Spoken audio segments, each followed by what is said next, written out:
Hello everybody. This is my first lecture on switch mode power supply, design and theory. Switch mode power supplies or switching regulator. It means the same thing. This subject is very, very important for people who work on the design of electronics. The importance of this comes from the idea. That is how to save every single watt when you transfer energy from one shape to another. I mean, it's the idea that you have an energy that you want to move it from here to there. And what does it mean from here to there? It's the idea that you're going to change the voltage and the current from the source to a different voltage and current at the load. And how to do that without wasting much power. This is what we are going to talk about. We are going to discuss the theory of the different switching configurations. And later on, I don't know, lecture 2, 3, or 4, we're going to start seeing applications and design procedures for such a thing. So bear with me. The coming lecture and lectures will be very interesting. Okay, so what do we see in here? We see in here a basic offline switching regulator, a block diagram of a basic direct offline switching regulator. And what does it consist of? It consists of the following blocks. You got your line voltage in here, which is 220 volts here in Jordan. In the States, it's 110. Okay, you have your input rectification filter in here. And when you rectify that voltage, according to Jordan voltage, you get something like 200 to 310 volts peak. Okay. In the States, you multiply the 110 by 1.4, you get your peak. After that, you get your high frequency inverter or the switching mechanism in here. And that operates between 20 to 100 kilohertz, something above the audio range, so people don't hear that hiss made by the switching transistor. And after the high frequency inverter switch and the switch in here, you have your output rectifier and filter. And actually something is missing in there, should be added, that and energy storage. So this inductor is not actually just for rectification. The smoothing, the cab will take care of the smoothing. But the inductor in here will be the energy storage element. Okay, and we get our output in here. Now we have our DC, smooth DC, we get our output. We need to have our feedback. And our feedback goes to a converter where it gets a signal from a reference voltage and the other from the output, and it compares both of them, and according to that feeds that signal to a pulse width modulator. That pulse width modulator will increase the duty cycle or decrease it according to the output voltage. And of course, it must be operated by an oscillator. So this is the block diagram. This is the general idea. Okay. Now let's go into more details. We're going to start by basic things, of course. And the idea of basic things, just to know exactly what we are going to talk about later on. Okay. We don't want to skip anything. And people might not be able to understand what's going on. Okay, what do we have in here? We have a very, very basic circuits of charging and discharging for an inductor. And that inductor, of course, is very much hated by electronics people. Nobody likes the idea of holding a flight ring and start wrapping that insulating copper wire around it to get whatever Henrys he wants.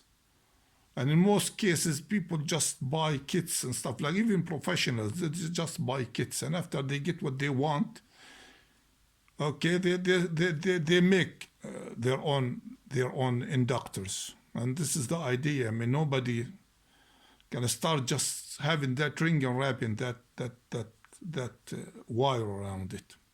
So what do we have in here? We have a very basic charging and discharging circuit for the inductor.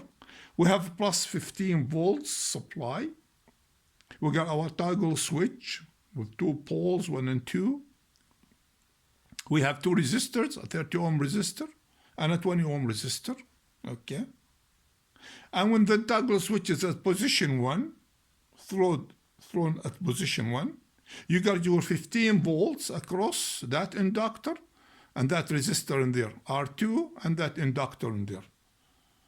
And initially, the inductor will resist that current and will give an infinity impedance, and therefore the current at the starting point will be a 0. Okay? But later on, the current starts build up across the inductor and reaches its maximum after 5 taus. After, let's see, taus are not in here. Let me see, just put the taus in here.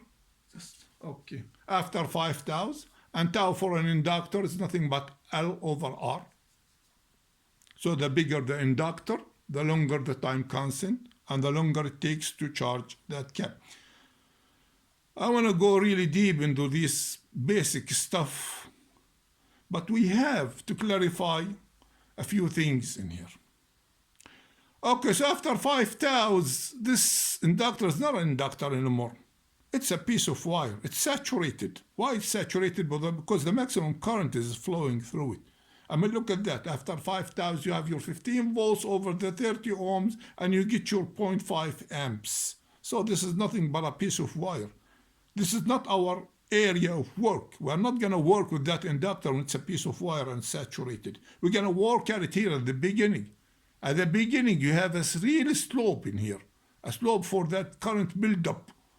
Okay? And we want the whole inductor in there across our voltage, not associated with the resistor.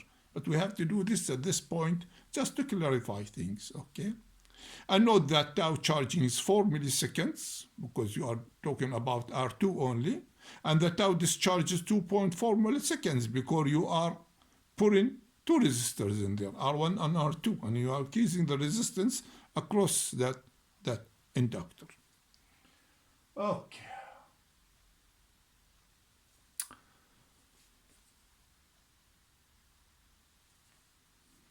So like I said, at the beginning, you're going to have a linear current in here at the beginning, okay? And after that, when that resistor starts becoming an important element of the circuit, you start having that exponential charging. So, like we said, after 5 taus, you get your current in here, 0.5 amps, flowing through that inductor, which is nothing but a piece of wire. And after that, if we throw that switch from position 1 to position 2, what's going to happen? That inductor will do whatever it takes to keep that current flowing in the same direction. Does not believe in change. Absolutely does not believe in change.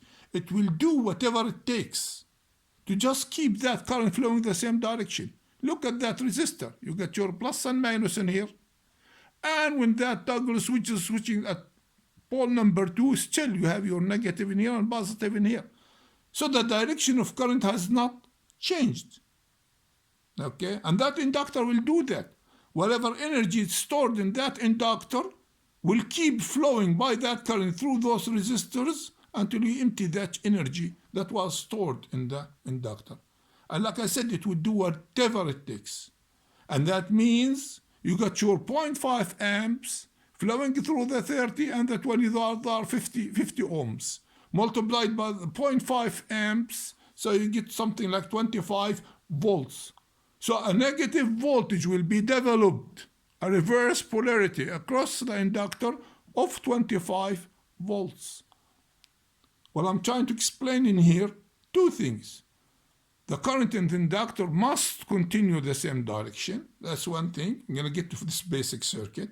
And the other thing that you're going to have a negative voltage in here and higher than the input voltage. Those are the two ideas that I want to present. Because later on, that will be the basis of things that we are going to talk about. Okay? Now we got this out of the way. Let's talk about something else too. Before we go into our circuits and things start becoming complicated. Okay? Our main rule, the thing that we are not going to talk about anything else, mainly except this rule. That rule is the Henry's rule. What does Henry's law says? It says the following. The V of the inductor, VL, equals L multiplied by delta I by delta T.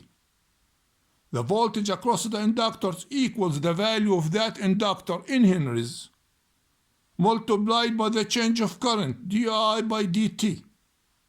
That's our main law. This governs the whole thing. Look at it, understand it, never forget it. What does that mean? That means if I put a voltage across the inductor, fixed voltage across an inductor, okay, I'm gonna have a slope of current, which is di by dt, a linear slope of current. And the value of that slope is equal delta I by delta T. Is that slope positive 0.1, 0.2, 100? Doesn't matter.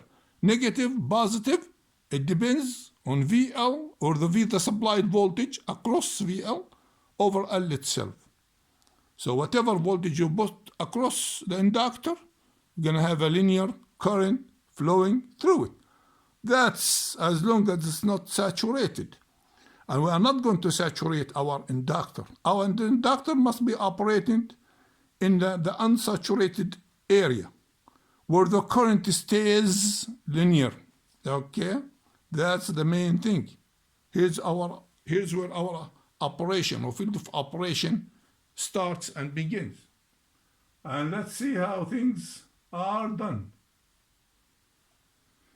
I believe you're going to have a lot of fun, guys. Let's see how we make this. Zoom in to have a better view. Okay. So, what are the types of the switching regulators? We have mainly three types. We have the step down or the forward, where V out is less or equal to V in. Okay, that's the forward type of the step down. We have the step up, where V out is greater or equal to V in. And what else do we have?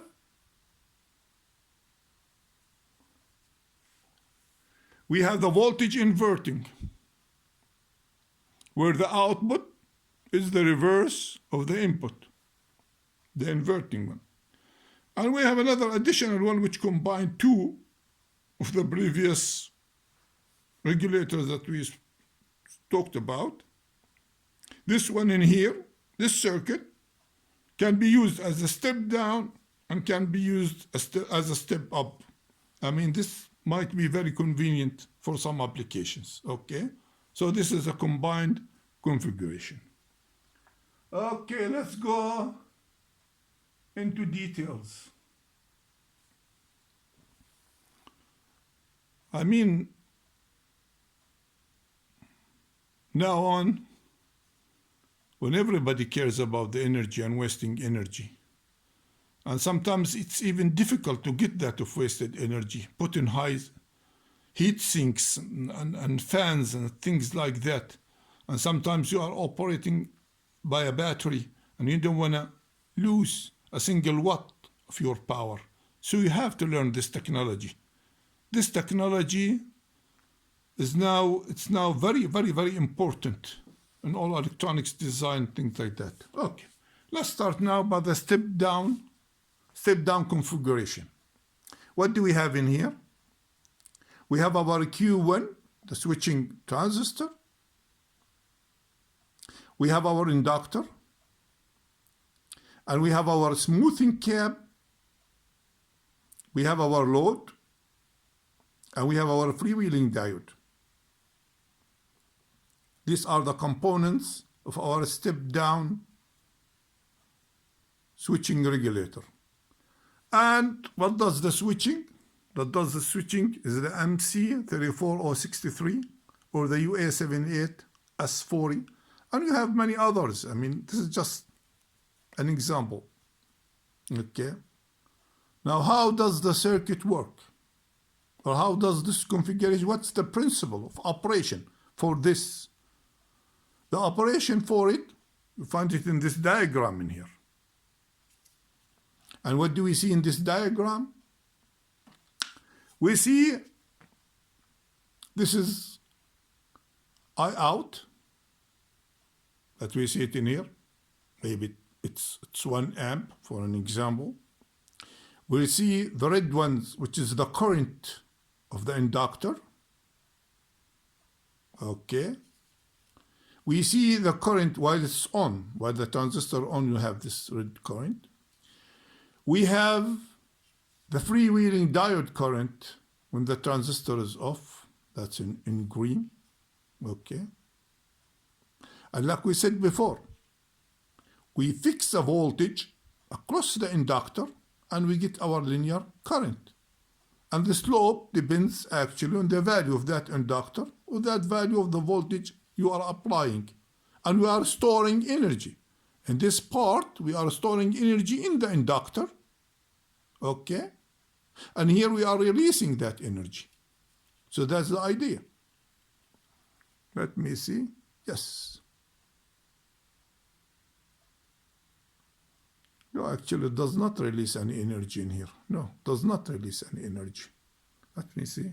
No, it does. It does. I'm sorry. I got confused with other configuration. Okay, so in here we are storing the energy in the inductor.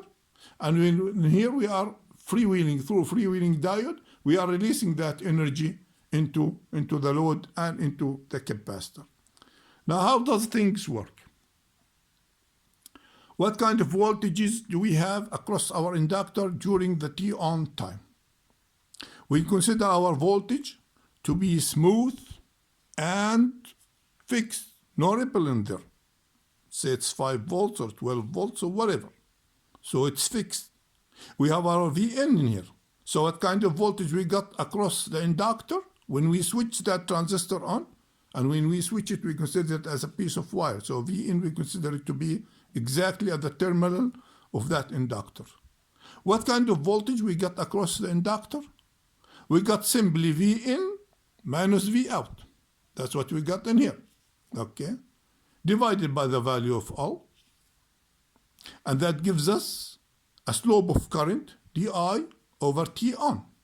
Okay? T on is the pulse that turns on the Q1.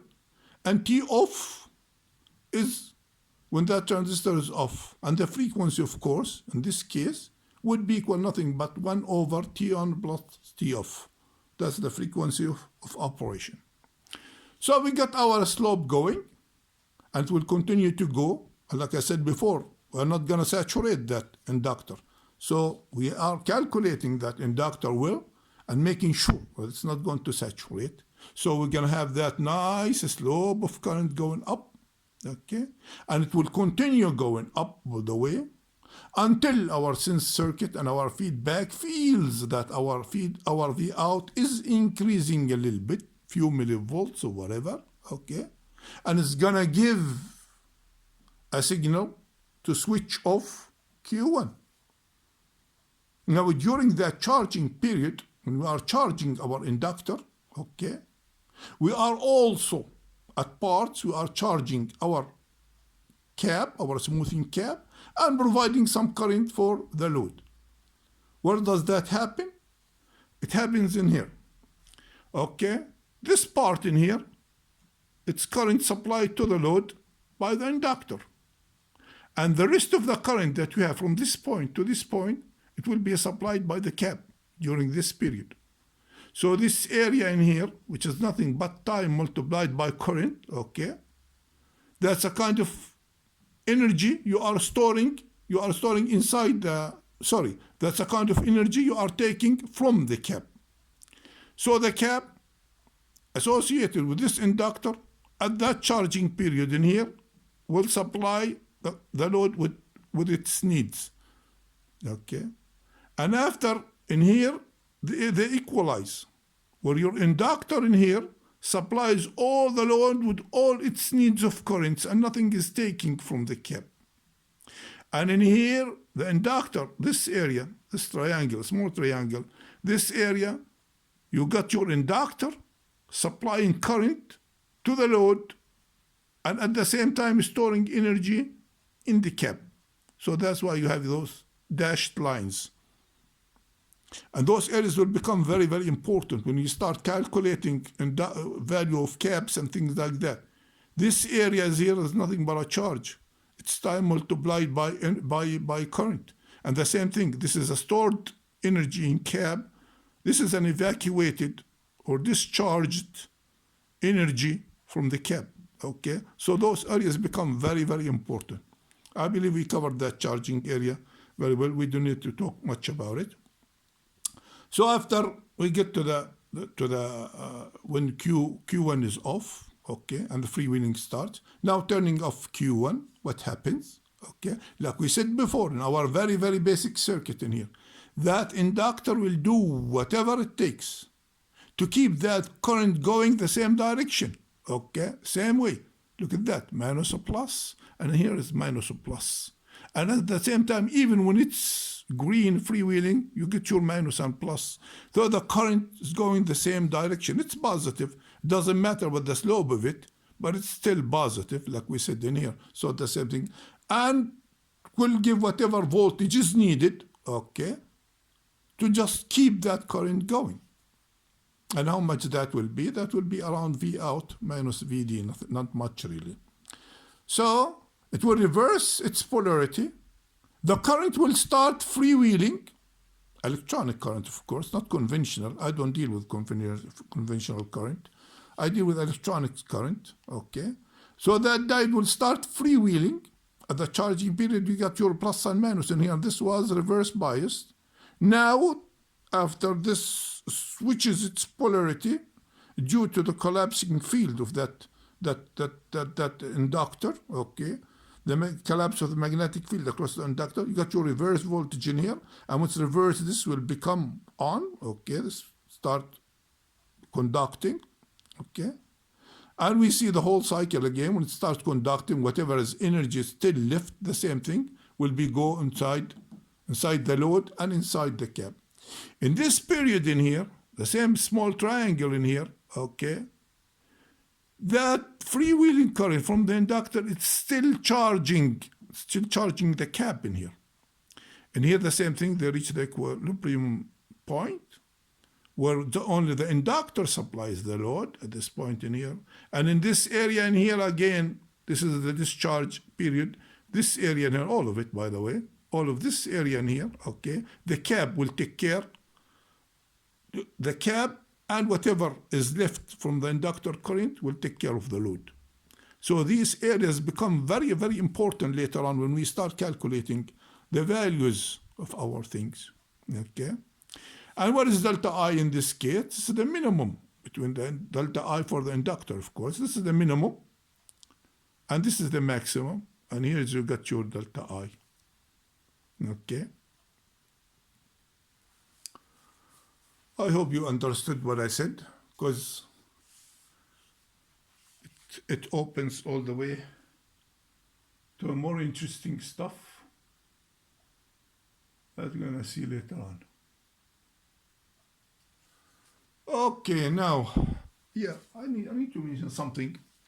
See, when we are talking about these things, I mean, these are not just regular components. I mean, you are not going to look at regular components. This, not just any transistor will do the job, or any diode will do the job, or any cab will do the job. Those are special devices, specified devices. We'll talk about them later on. Okay? That must be a switching transistor. Okay? That can operate at high frequency. That's something. That diode, same thing, must be able to operate at high frequency. And the recovery time must be very small. And the recovery charge must be very small. Maybe it be a Schottky or whatever, or just a high-speed diode. It must be a high-speed diode. Okay? Because you don't want to work with a slow diode. I don't talk about the 1N series or whatever, 1N 4001 series or whatever. These things don't work here. Okay? Because the idea that when this is inversed from positive to negative or negative to positive, that's going to take time if it's a slow diode.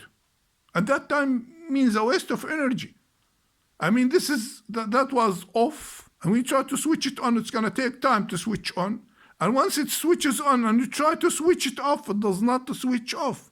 That current will still continue flowing through it until you evacuate the charge inside that diode. And that means waste of energy when you are operating something like 50 kilohertz or whatever. That's a lot of waste of energy. So these are not just regular components. And the cab is the same thing. It's not just a regular cab. It must have a low inductance, series inductance, and series resistance, so it doesn't heat up. It must be able to withstand the RMS currents that going through it. It must be able to charge fast and discharge fast without wasting energy. So these are not just regular components. They have to be carefully selected with the specifications to suit the needs exactly. Okay. Now let's go to the step up. And here comes the idea. If you remember how we generated that huge negative voltage in there, it's the same thing. Now we're going to generate a positive voltage with the same thing. So this is the idea. And how to generate that inductor can generate voltage that's high enough so we can do a step up. You have a 12 volts battery, you get something like 40, 48, 50, 100 volts, whatever. So this is the idea that you can step up whatever you want, transfer your energy from here to there without wasting any joule or any watt. Okay. So let's go to this circuit in here. The same thing in here. We have our inductor, and we have our switching device, or transistor. We have our freewheeling diode. We have our smoothing cab, and we have our load. And how does the circuit work? It works as follows. This is the charging period for the inductor, where we have our transistor shorted and considered as a piece of wire. And what do we have in this case? We have all of Vn across that inductor with the polarities shown in red, plus and minus. And that current start ramping up with a slope. That slope is given by whatever Vn is divided by L. Okay, that's a slope for it, like we said before. And that, of course, will continue during the T on. And like we said before, we are not going to saturate that inductor. So now we charged it to the maximum peak current that we have in here. And after that, we switch this transistor off, once we switch it off, that, like we said before, that inductor will do whatever it needs or whatever it takes to just keep that current flowing. And when it keeps that current flowing, what are we going to have? We're going to have our VO minus Vn. Here's VO, and here is our Vn. We're going to have our VO minus Vn divided by L. Okay? That's the slope. Of course, you must have a negative sign in here because this is a negative slope. The same thing for the one above. This is a positive current slope, and this is a negative current slope. So we must have a negative current slope in here. And the same thing during the charging period, we have our I out in here. You can put it a little bit higher if you want. And during this case, the inductor was taking care of the load. Okay. Let me see that. No, that was not real. During the charging in here, the inductor, this transistor was on, so that means it was a piece of wire. So our cap in here was taking care of the output, and this is what's happening here. So this period in here is just a discharging of the cap, and nothing is going across that cap in there. And when it switches off, like we said, we got our inductor in here. This is a negative sign and a positive sign in here. And that diode start conducting. And the voltage across the inductor in this case will be nothing but Vin or V out, which is step up, like we said before. This is the only configuration we can step up the voltage, like that one in here. Okay. So you got your V out minus Vn divided by L, that is the slope of it during the discharging period. And what else to talk about in here? Let me see.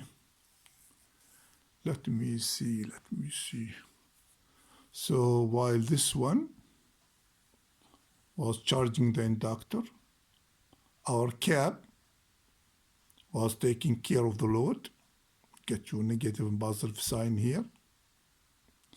Okay, and once that switch off, you got your inductor releasing its energy, and that diode becomes forward biased, and that energy inside the inductor will be supplying our load and will be supplying our cap. Okay, until the following cycle starts. So this is how it's done. Okay, so this is a step up configuration. I mean, after a while, but just looking at the configuration, you start knowing exactly, is it a step up or a step down or inverting or whatever. Just looking at the configuration, regardless of how complicated the circuit is. Okay, let's move forward.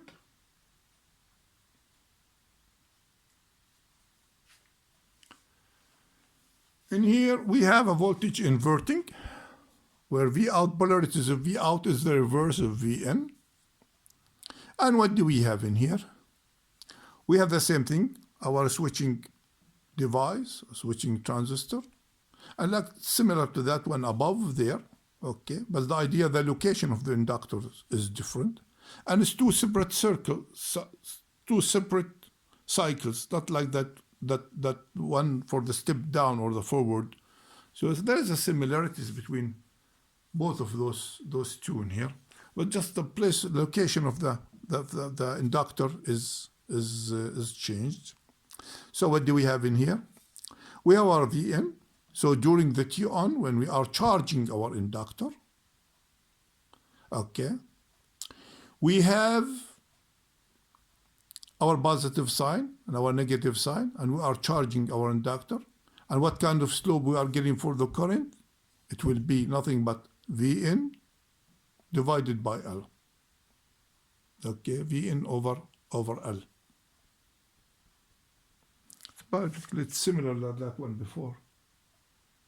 See? Yep, it's the same thing. See? Same thing in here. It was Vn over L. It's the same thing. That's for the charging. Okay, now we charge our inductor. During that period, when we are charging our inductor, the same thing like that one above there, our cap was taking care of our load. I look at the reverse polarities in here. Okay, you got your negative and positive in here. It's different than the positive and negative in there. This is an inverting configuration. Okay, so during that charging period, when we are charging our inductor, storing energy in our inductor, our cap was taking care of the load. And after, when we turn off this transistor, okay, and that inductor will do whatever it takes to keep that current going the same direction, and you see in here, okay, same direction, it will not change it. That current was, this is a positive sign and negative sign for that voltage, and at the same time the current was going the same, the current was going from the negative to the positive. It will continue the same thing, okay, it goes this way, the negative toward the positive. The polarities will be reversed, of course, like we had before, okay. And now the inductor is releasing its energy, and it's releasing its energy into the load and charging the cap at the same time. So this period in here, okay, the cap does nothing but receives the energy from the inductor, and the inductor taking care of RL2, same thing. What is the slope in this case for the current that's released from the inductor? It would be equal to minus VO over L. Minus VO because it's reversed, not just because of the slope. It's also because it's reverse voltage. Well, it's written in here. There wasn't a minus sign. Should be a minus sign to indicate this negative slope. And here it should be another positive sign or whatever to indicate that this is a reverse voltage. You know what I mean. Anyway, so in this part in here, in this area in here, and that can be calculated, you get your energy released from the inductor to both of these devices. Okay. While in here, all this area in here, okay, all the current was taken only from the cap. And this is our delta I in a case like this. And note, since the T on and the T off do not involve both charging the I out, you have your I out a little bit low down there. If it was for the forward, where both the T on and the T off charge the load, you would get it somehow in between, higher, in between the peaks, within delta I. Within delta I, you'll have your I out. Okay, but now you won't have it because one part charges and the cap, one part where the cap charges the load, and one part where the freewheeling of the inductor takes care of the cap and the load. That's why you have your current down there, I out. Okay, let's see, what do we have to? Okay. Now, this is an interesting configuration where you can make the same devices with an addition of another transistor and another diode to create a step up or a step down according to your needs. Okay. Now, when you want it to be a step up, it's nothing but the configurations that we had above there. We got this on, which means it's on, that means it's just a piece of wire. And you get this transistor switching, okay? The switching on and off, okay? And you have this is the freewheeling in a case like this for this transistor. And the opposite thing, when you want it to be a step down, when you want it to be a step down, you get the following. You get this to be a switching transistor, okay? And you get this one off. Off means it's not there, can be removed, that's what it means. Off, so this transistor is off, this is the switching on, and this is our freewheeling in a case like this. This is the freewheeling like we had before. That's the same idea. So in this configuration, you get your step up, you get your step down. And we can't leave this page without talking a little bit about the energy stored into any inductor, which equals nothing but 1/2 I squared. And the energy stored inside any cap is nothing but 1/2 CV squared. And you know that L always deals with current, C always deals with voltage.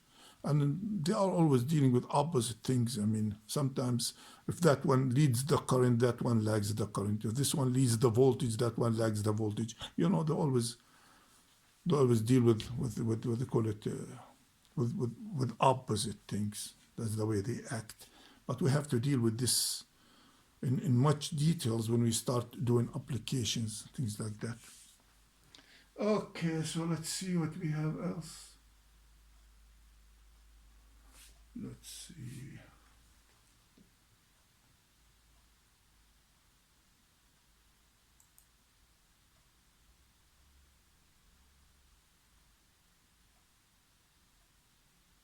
Oh yeah. Very interesting.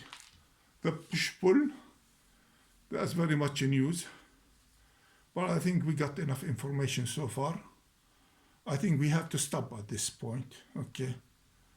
We'll discuss these matters in the coming lectures. I believe we still have about 3 or 4 or 5 lectures on this stuff in here. I'm going to start discussing the applications and using real components and real design procedures for these. Okay, I believe this is a very good point to stop in here, and we'll continue later on. Please, if you are not subscribed, please subscribe. Little encouragement is appreciated. I hope you enjoyed what you have seen, and have a nice day.